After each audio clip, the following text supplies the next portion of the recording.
Stock market లో 2 దశాబ్దాలకు పైగా అనుభవం. తెలుగులో వేలాది లైవ్ టీవీ షోల ద్వారా లక్షలాది మందికి మార్కెట్ విజ్ఞానం. మిడ్ స్మాల్ క్యాప్ స్టాక్స్ ను ట్రెండ్ కు ముందే పట్టుకోవడంలో దిట్ట. సూటిగా సుత్తి లేకుండా నిక్కచ్చిగా స్టాక్స్ ఎనాలిసిస్. ప్రపంచవ్యాప్తంగా ఉన్న లక్షలాది మంది తెలుగు ఇన్వెస్టర్లు ఇష్టపడే డిఫరెంట్ స్టైల్ ఆయన సొంతం. కామన్ మ్యాన్ కు అర్థమయ్యే విధంగా సింపుల్ భాషలో మార్కెట్ గైడెన్స్.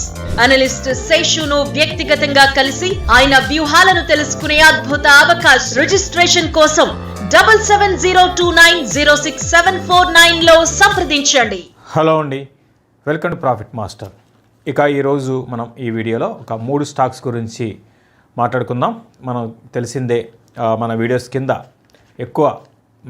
ఎక్కువ మంది ఏ స్టాక్ అడుగుతారో అటువంటి స్టాక్స్ని మనం పిక్ చేసుకుంటాం.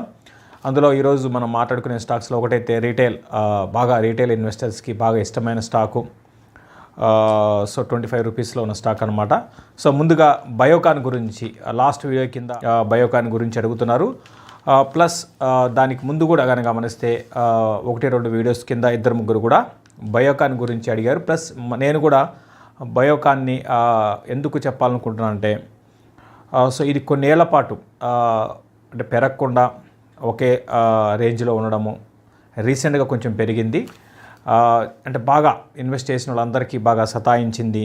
సో ఓవరాల్గా బయోకాన్ భవిష్యత్తు ఇక్కడ నుంచి ఎలా ఉంటుంది అనే అంశాలు, ఇన్వెస్ట్ చేయొచ్చా, ఆల్రెడీ ఇన్వెస్ట్ చేసిన వాళ్ళు హోల్డ్ చేసుకోవాలా, సో ఏంటో గమనిద్దాం. సో ముందుగా బయోకాన్ గురించి మాట్లాడుకుందాం. బయోకాన్ కానీ గమనిస్తే బయోటెక్నాలజీ ఇండియాలో బయోటెక్నాలజీ కంపెనీలో ఫస్ట్ చెప్పాలంటే బయోకాన్ టాప్ కంపెనీ అని చెప్పొచ్చు. సో వీళ్ళ బిజినెస్ మోడల్ కానీ గమనిస్తే అటు జెనరిక్స్లో ఉన్నారు, బయోసిమిలర్స్, తర్వాత నావల్ డ్రగ్స్ అంటే కొత్త R&D రీసెర్చ్ చేసి కొత్త డ్రగ్స్ని కనుక్కోవడం అనమాట. సో అయితే వీళ్ళకి మిగతా ఫార్మా కంపెనీస్కి తేడా ఏంటి? సో ఇంతకుముందే మనం చెప్పినట్టుగా వీళ్ళు బయోసిమిలర్స్ అంటారు. అంటే ఇప్పుడు జెనరిక్కి బయోసిమిలర్స్కి తేడా ఏంటి అంటే, జెనరిక్ అనేది సింపుల్గా ఉంటుంది, మాలిక్యూల్ చిన్న మాలిక్యూల్ ఉంటుంది.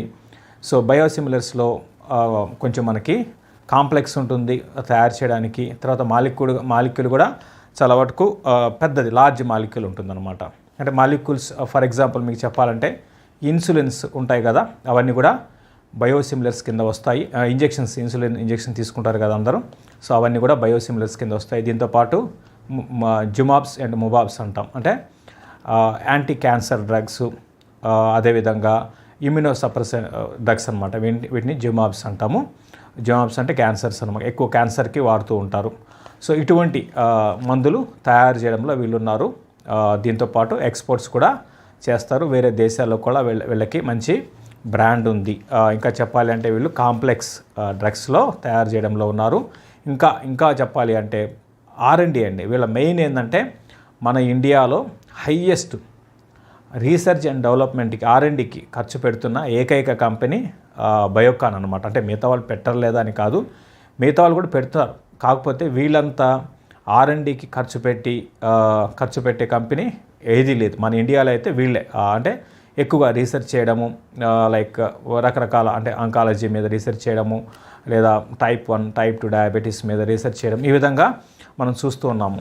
అయితే ఎప్పుడన్నా అంటే ఇట్లా రీసెర్చ్ ఈ క్రమంలో ఏంటంటే ఒక్కోసారి వీళ్ళు అనుకున్నది సక్సెస్ అయితే ఒక్కసారి మంచి రెవెన్యూస్ కూడా రావడానికి అవకాశం ఉంటుంది.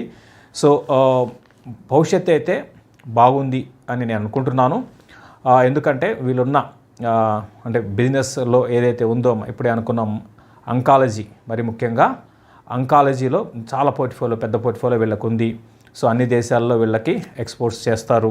కాబట్టి దాని నుంచి వీళ్ళకి భవిష్యత్తులో మంచి రెవెన్యూస్ రావడానికి అవకాశం ఉంది.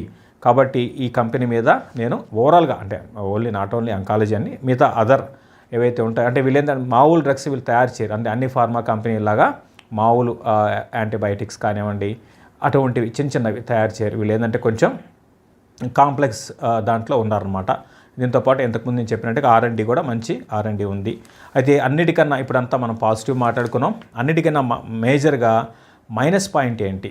మైనస్ పాయింట్ అంటే అన్నిటికన్నా డెట్ ఎక్కువ ఉందండి. అన్ని ఫార్మా కంపెనీస్ కన్నా దీనికి డెట్ ఎక్కువ ఉంది. మన ఇండియాలో ఇంతకుముందు అనుకున్నట్టుగా ఎక్కువగా మన ఇండియాలో వీళ్ళు రీసెర్చ్కి R&D ఖర్చు పెడతారు. దాని కారణంగా డెట్ అనేది ఎక్కువ ఉంది. ఇంకోటి ఏంటంటే సన్ ఫార్మా ఉంది. వీళ్ళు R&D ఖర్చు పెడతారు. సన్ ఫార్మాలో ఏంటంటే కంపెనీస్ని కొనడంలో అంటే టేక్ ఓవర్ చేయడము, మన దేశంలో కాదు వేరే దేశాల్లో కంపెనీస్ని కూడా సన్ ఫార్మా వాళ్ళు కొన్నారు, టేక్ ఓవర్ చేసేసుకున్నారు. తర్వాత పేటెంట్ రైట్స్ దాని గురించి వాళ్ళు ఎక్కువ ఖర్చు పెడతారు, వీళ్ళేమో R&D మీద ఖర్చు పెడతారు. బట్ ఏదేమైనప్పటికి కూడా నేను కూడా బయోకాన్కి 18,000-19,000 కోట్ల అప్పు ఉంది. అది మైనస్ పాయింట్. ఫ్యూచర్లో స్లోగా అప్పు తగ్గించుకుంటే బాగానే ఉండే అవకాశాలు ఉన్నాయి. రీసెంట్గా మీరు గమనిస్తే నెంబర్స్ పరంగా బ్రహ్మాండంగా గ్రోత్ అనేది బాగా పెరిగిందండి. అది గమనించండి, గ్రోత్ అనేది పెరిగింది. ఓకే, మనం ఇన్ని రోజులు ఏంటి అంటే ఓకే పరిస్థితులు వేరు, ఇప్పుడు వేరు. ఇప్పుడే మనం మాట్లాడుకున్నాం, వీళ్ళ ఏదైతే బిజినెస్లో ఉన్నారో దాంట్లో వాల్యూమ్ ఎక్కువ ఉంటుందండి. ఫర్ ఎగ్జాంపుల్ ఇదే బెవాసిజుమాబ్ అని ఒక ఇంజెక్షన్ ఉంటుందన్నమాట. అది యాంటీ క్యాన్సర్కి వాడతారు.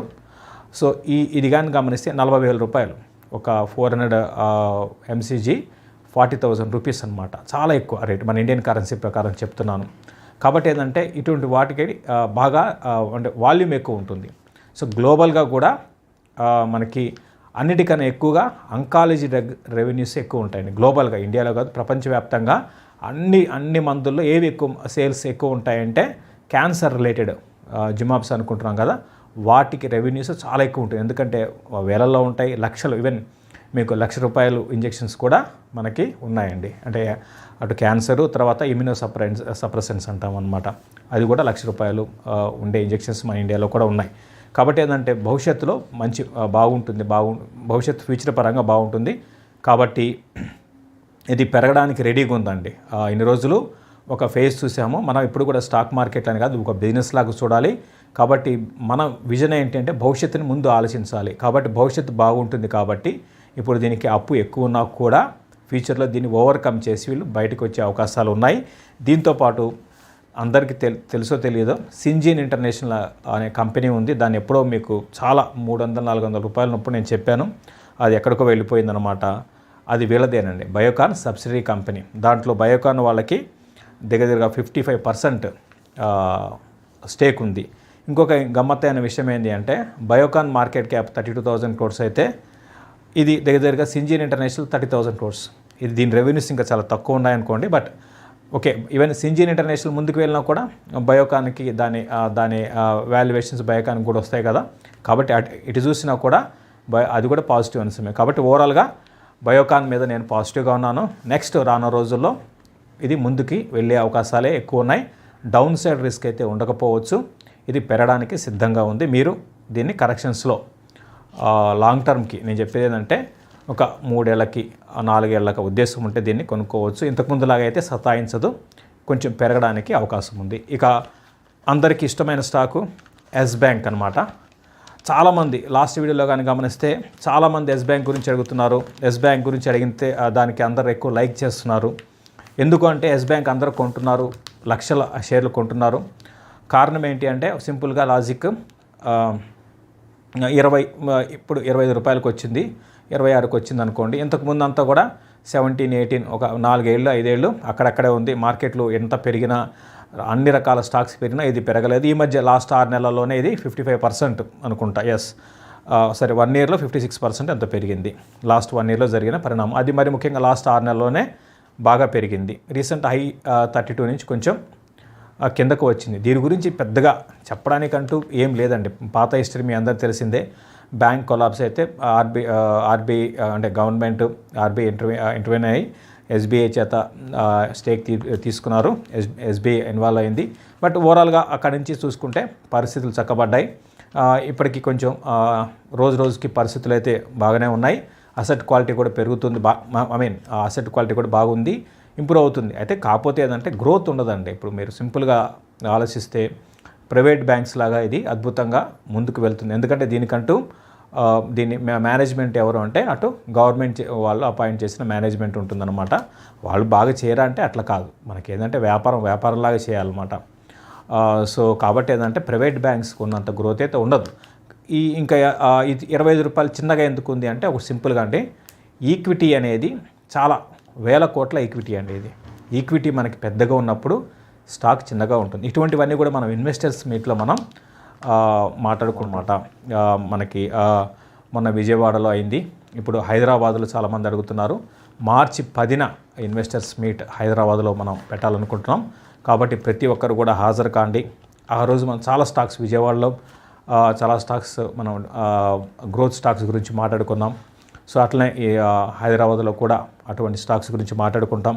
ఇప్పుడు ఎటువంటి స్టాక్స్ ఎగ్జిట్ తీసుకోవాలి, ఎటువంటి స్టాక్స్ అప్రమత్తంగా ఉండాలి అనే అంశాలు కేస్ స్టడీతో ఉంటుంది.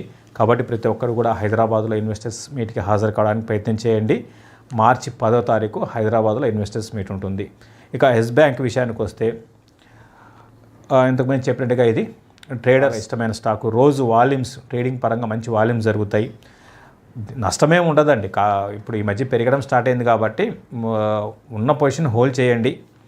అంటే నా ఉద్దేశం ప్రకారం దీనికన్నా సేమ్ అంటే ఇదే అంత రెవెన్యూస్ లేకపోయినా కూడా ఫెడరల్ బ్యాంక్ ఉంది, 37,000 కోట్ల మార్కెట్ క్యాప్ దొరుకుతుంది. ఇది మీరు చిన్న బ్యాంక్ అనుకుంటున్నారు, 75,000 కోట్ల 76,000 కోట్ల మార్కెట్ క్యాప్ అండి దగ్గర ఎస్ బ్యాంకు. మీరు మార్కెట్ క్యాప్ని చూసుకొని మీరు చూసుకోవాలి పెద్దదా చిన్నదా అని కంపెనీ. ఈవెన్ ఎక్స్పెన్సివ్ కూడా ఉన్న అన్నింటిలో నాకు చిన్న బ్యాంక్స్లో గతంలో మనం చెప్పాము కరూర్ వైశ్య బ్యాంకు, అదేవిధంగా ఫెడరల్ బ్యాంకు. ఇవి డౌన్ సైడ్ రిస్క్ పెద్దగా ఉండవు మీకు ప్రైవేట్ బ్యాంక్స్లో. నా ఉద్దేశం ప్రకారం వాటికి వెళ్ళడం బెటరు. బట్ మీరు ఇదేంటంటే మీకు ఇష్టం ఉంటుంది కాబట్టి, ఇష్టం ఎందుకంటే ఎస్ బ్యాంక్ కాబట్టి 25 రూపీస్ ఉంది, 26 రూపీస్ ఉంది కాబట్టి ఇది మీకు 3-4 అవుతుందనే ఉద్దేశంతో కొంటూ ఉంటారు. నష్టమే ఉండదు కానీ బట్ ఏమైందంటే ఒకసారి ఆగిపోతే 4 ఏళ్ళు మనం గతంలో చూసాం, 17-16 రూపాయల్లో 3-4 ఏళ్ళు అక్కడే ఉంది. అటువంటి టైం వేస్ట్ అయిపోతుంది మీకు. అది ఎస్ బ్యాంక్ గురించి. ఇక టైం లేదు మనకి. సీజీ పవర్ గురించి అడుగుతున్నారు. సీజీ పవర్ మీద కూడా పాజిటివ్గానే ఉన్నానండి. కాకపోతే ఏంటంటే ఇది బాగా రీసెంట్గా పెరిగింది. ఇంకా వీళ్ళు చెప్పాలంటే అటు పవర్ జనరేషన్ ఎక్విప్మెంట్లో ఉన్నారు, దాంతోపాటు ట్రాన్స్మిషన్స్, ఈవెన్ రైల్వేస్లో కూడా ఉన్నారు. ఇంకా చెప్పాలంటే ఇది ఇంజనీరింగ్ కంపెనీ మురుగప్ప వాళ్ళది. ఇది కూడా మళ్ళీ లాంగ్ బ్యాక్ వెళ్తే క్రాంప్టన్ సీజీ అంటే క్రాంప్టన్ గ్రిప్స్ అంటే దాని నుంచి వీళ్ళు మురుగప్ప వాళ్ళు దీన్ని తీసుకున్నారు. సో ఓవరాల్గా మురుగప్ప వాళ్ళు టేక్ ఓవర్ చేసింది అప్పటి నుంచి స్లోగా బిజినెస్ పరంగా ముందుకు వెళ్తుంది. మెయిన్ ఏంటంటే మంచి ప్రొఫెషనల్ మేనేజ్మెంట్ అనమాట. కాబట్టి సీజీ పవర్ మీద కూడా నేను లాంగ్ టర్మ్ ఉంటే బాగానే ఉంటుంది. కాకపోతే ఎక్స్పెన్సివ్ అయిపోయింది రీసెంట్గా పెరగడం వల్ల స్టాకు ఎక్స్పెన్సివ్. అఫ్కోర్స్ ఇప్పుడు అన్ని స్టాక్స్ ఎక్స్పెన్సివ్ అనుకోండి. బట్ నా ఉద్దేశం ప్రకారము సీజీ పవర్ అనేది లాంగ్ టర్మ్కి బాగానే ఉంటుంది. ఇక ఓవరాల్గా ఇప్పుడు రెడీగా ఇప్పటికిప్పుడు కొనుక్కోవడం బయోకాన్ అనేది రెడీగా ఉంది, పెరగడానికి సిద్ధంగా ఉంది. కాబట్టి మీరు కూడా దీన్ని అంటే పెరగడానికి సిద్ధంగా ఉంది సెన్స్ ఇది భారీగా ఇక్కడి నుంచి డబల్ అయిపోయి 3 అయిపోయి 4 అటు మల్టీ బ్యాగర్ రిటర్న్స్ రావు. పెద్ద కంపెనీస్లో ఎప్పుడు కూడా మీకు మల్టీ బ్యాగర్ రిటర్న్స్ రావండి. మీకు ఎంతో కొంత 25-30% పర్ యానం, అది చాలా ఎక్కువ అది. సో ఆ ఫేజ్లో బయోకాన్ ఉందని అనుకుంటున్నాను నేను. కాబట్టి అటువంటి రిటర్న్స్ కోసం అయితే మీరు బయోకాన్ని ట్రై చేయొచ్చు. ఇది ఈ వీడియో. ఇంకొక వీడియోలో మళ్ళీ కలుద్దామండి. Thank you. Please like, subscribe and share our videos.